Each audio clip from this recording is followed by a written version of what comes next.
Esti, apa kabarnya hari ini Bu? Alhamdulillah baik Bu. Lagi free berdinas Bu hari ini? Iya, hari ini lagi kosong shiftnya. Oh iya baik, alhamdulillah kabarnya baik ya Bu ya hari ini. Alhamdulillah. Iya, alhamdulillah. Jadi hari ini kita akan melakukan proses coaching ya Bu. Apa Ibu bersedia nanti kita melakukan proses coaching? Iya, insya Allah bersedia Bu. Ya baik.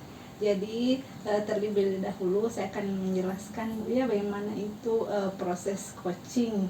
Jadi nanti coaching yang kita lakukan ini proses di mana Ibu akan bercerita tentang masalah yang Ibu hadapi, yang akan dicarikan solusinya Bu ya.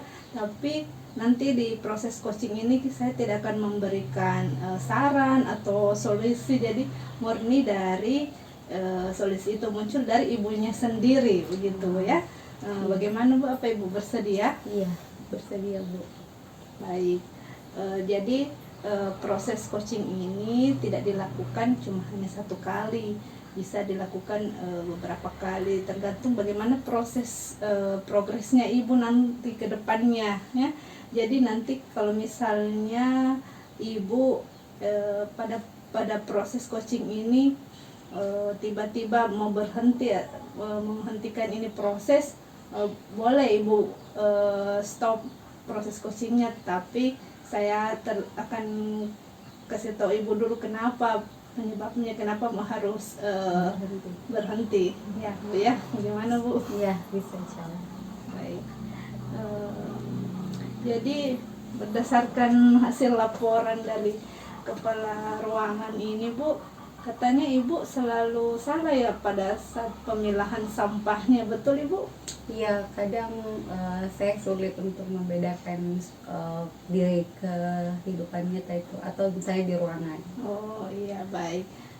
Terlebih dahulu saya mau tanya Ibu tentang bagaimana itu pemilahan sampah menurut Ibu ya, menurut pemahamannya Ibu. Boleh Ibu ceritakan seperti bagaimana itu pemilahan sampah di ruangan Bu?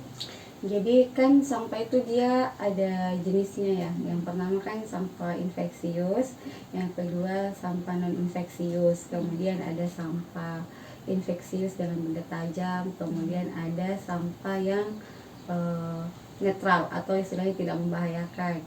Jadi di ruangan itu kan dia sudah ada masing-masing tempatnya. Cuma kadang itu pemilihannya yang kurang tepat. Jadi Ibu sudah menjelaskan itu bagaimana pembagian jenis sampah medis ya di ruangannya Ibu. Terus kalau pembuangannya Ibu, boleh Ibu jelaskan bagaimana pembuangan sampahnya di ruangannya Ibu? Jadi kan yang pertama ada sampah infeksius. Dia ini tempatnya berwarna kuning dan dilabeli sampah infeksius. Kemudian ada tempat sampah safety box. Jadi dia di sini berisi untuk sampah-sampah medis yang berbahaya atau tingkat infeksinya ke pasien ataupun ke tenaga kesehatan itu dia lebih besar. Itu biasanya diletakkan di tiap ruangan. Baik Nurse. Jadi kita kembali ke permasalahannya Ibu ya. Boleh Ibu ceritakan kembali kenapa Ibu bisa salah dalam membuang sampahnya Bu? Kan biasanya setelah tindakan ke pasien, sampah yang bahan yang digunakan setelah digunakan itu kan harusnya dibuang dan dia dipilah. Tapi biasanya kalau sudah terburu waktu, dia jadinya langsung dibuang bersamaan. Jadi tingkat infeksiusnya dia tidak terkontrol seperti itu. Jadi kan harusnya dia dipilah dulu sebelum dibuang.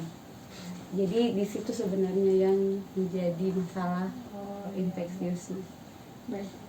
Terkait masalahnya berarti sering kayak terburu-buru begitu ya Bu ya? Iya.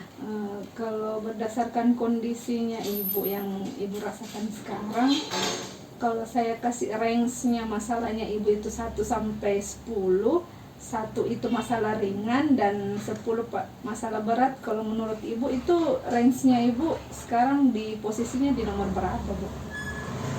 kemungkinan 7 sih, karena dia masih lumayan tinggi. Berarti masih agak berat ya Bu ya dirasakan. Iya. Ya. Terus menurutnya Ibu kalau begitu, kalau misalnya range-nya 7 itu seperti apa Ibu? Bisa ceritakan juga bagaimana?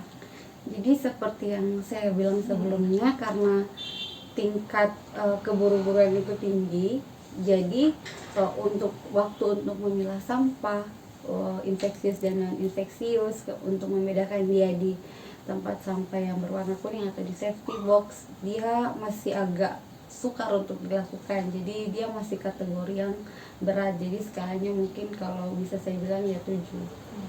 Baik. Terkait hal tersebut, apakah ada usahanya Ibu untuk mengatasi hal tersebut supaya tidak salah dalam membuang sampah, Bu?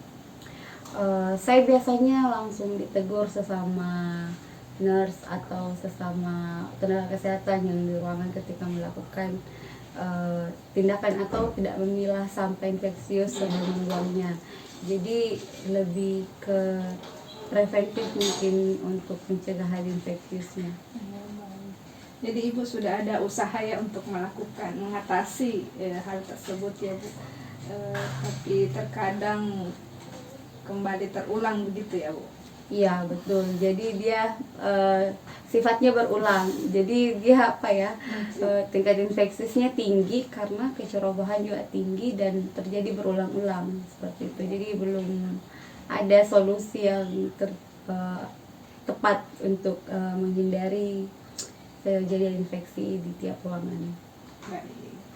Jadi kita kembali ke tujuan utamanya ya Bu.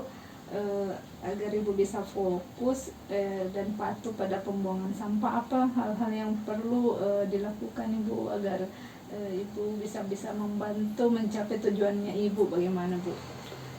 Kalau dari saya mungkin sebelum mengambil tindakan ke pasien, baiknya mungkin difokuskan ke pasien itu dulu. Jadi mau berapapun tindakan yang akan kita ambil dalam ruangan itu, setidaknya jika telah selesai satu pasien, harusnya diselesaikan sampai pembuangan sampahnya dan dipilah sebelum itu. Jadi kembali ke manajemen diri dan waktu sebenarnya untuk mengurangi infeksi di tiap ruangan ini. Mungkin seperti itu sih Bu. Ada strategi lain Bu? Kalau untuk strategi lain, ya sampahnya mungkin bisa dibuang bertahap. Jadi dimulai dari yang infeksiusnya tinggi, kemudian non infeksius, kemudian sampah yang tidak tajam atau tidak melukai orang-orang yang akan mengelola sampah itu kembali, kemudian sampah yang tajam dibuang di safety boxnya. Jadi lebih teratur dan terarah sih sebenarnya untuk pengendalian infeksius di ruangan. Baik, berarti Ibu sudah dapat beberapa poin ya Bu ya untuk mengatasi agar pemilahan sampahnya bisa sesuai. Dan boleh saya tanyakan seberapa persen Ibu bagaimana keberhasilannya dalam mencapai tujuan itu Bu?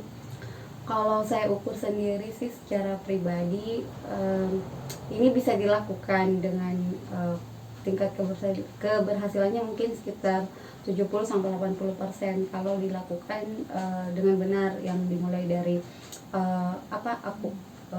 pengaturan waktu untuk tindakan pasien, kemudian pengaturan pembuangan sampahnya baik infeksius dan non infeksius. Jadi mungkin seperti itu sih Bu. Oh, baik. Terus Ibu, apakah kira-kira hambatannya yang dihadapi Ibu jika melakukan hal tersebut? Kalau untuk itu sih yang jelas untuk tiap tindakan pasien pastinya akan terjadi lebih lama, karena mulai dari persiapan sampai penyelesaian di masalah limbah atau sampah setelah tindakan pasien pasti membutuhkan waktu yang lebih lama dari biasanya. Baik. Berarti hambatannya itu karena harus fokus ya Bu ya dengan tujuannya Ibu, jadi mungkin tindakan lain bisa terpending seperti itu Bu ya. Betul. Terus bagaimana caranya menghadapi hambatannya itu Bu, menurutnya Ibu bagaimana? Ya dilakukan dengan sebaik mungkin, karena kan waktu untuk melakukan tindakan pasien itu tidak sebentar, kemudian tulisannya juga tidak sebentar, jadi dilakukan dengan seefisien dan seefektivitas mungkin, seperti itu sih kalau dari. Jadi kalau misalnya ada tindakan lain seperti apa?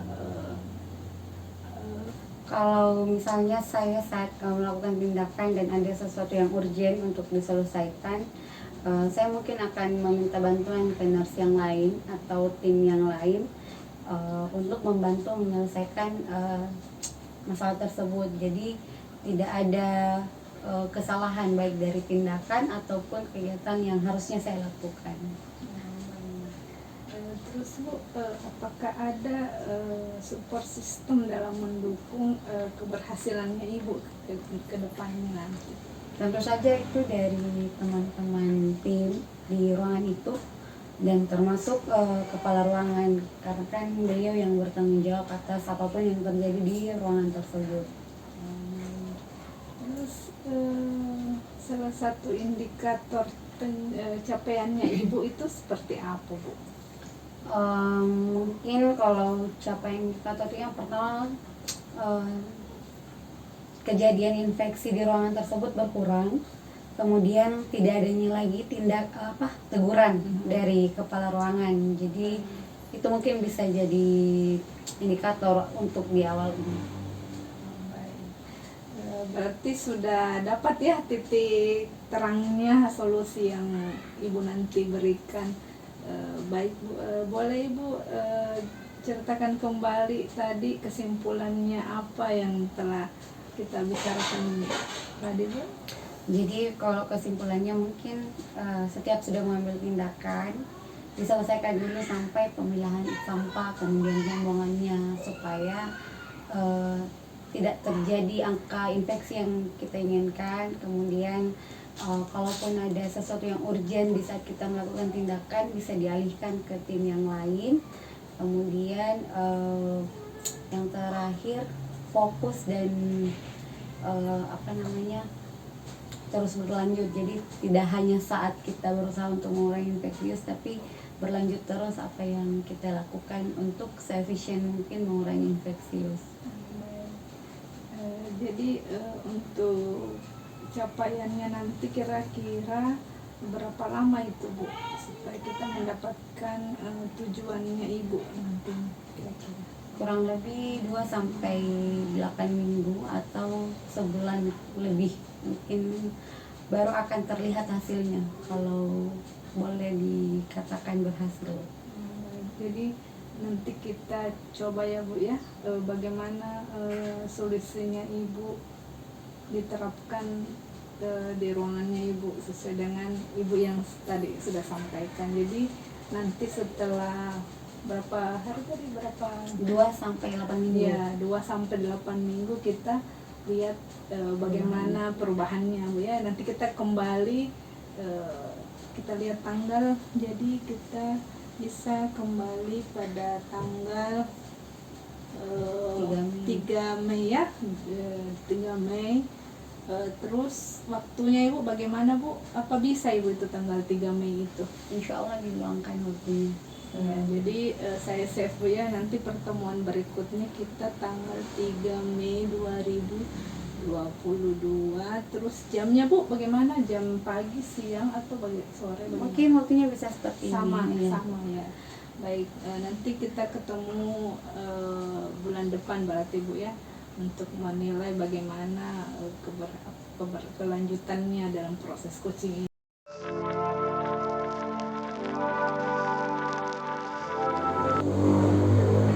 Selamat siang Ibu Esti. Iya, selamat siang. Gimana kabarnya Ibu hari ini? Alhamdulillah baik. Lagi puasa waktu Ibu? Iya, lagi kosong kan sudah janjian dari bulan lalu. Ini Bu, kan kita sudah 4 pekan ya dalam proses coachingnya ini Bu. Sudah sampai di mana Bu pencapaiannya selama target yang telah ditentukan Ibu Esti? Kalau untuk target untuk dapat teguran dari kepala ruangan sudah jarang atau bahkan dalam sepekan itu tidak pernah. Cuma untuk tingkat infeksius itu masih belum berubah secara signifikan, tapi sudah ada perubahan. Jadi mungkin harus dievaluasinya lebih lama dari ini, mungkin 2 bulan, karena kan mungkin masih penyesuaian selama 4 pekan ini. Jadi hasil yang didapatkan itu dia belum terlihat nyata begitu. Ya, baik. Jadi sudah ada perubahannya walaupun tidak terlalu signifikan menurut Ibu SD. Terus solusinya kalau misalnya untuk mencapai agar tujuannya Ibu itu betul-betul sampai pada tujuannya Ibu, bagaimana Bapak solusinya? Yang pertama pasti harus tetap dilakukan ya seperti sebelumnya. Kemudian kita lihat apa yang kurang efektif dari hal-hal yang sudah kita lakukan sebelumnya. Jadi perlu ada kerjasama yang lebih baik mungkin dari tim, karena selama ini kan seperti sekarang yang sebelumnya, kalaupun ada kegiatan yang urgent, tim harus bisa menghandle itu. Mungkin dari situ, dan sejauh ini sudah lumayan, tapi mungkin masih menyesuaikan sih. Jadi sudah ada gambarannya untuk bagaimana target-target selanjutnya untuk mencapai tujuannya Bu Esti. Baik, mungkin kita bisa bertanya kapan lagi untuk mengevaluasi kembali tujuannya nanti. Mungkin 2 pekan dari sekarang sudah bisa, karena kan sudah penyesuaiannya sebulan. Jadi 2 pekan ini mungkin kita lihat efektivitasnya lagi.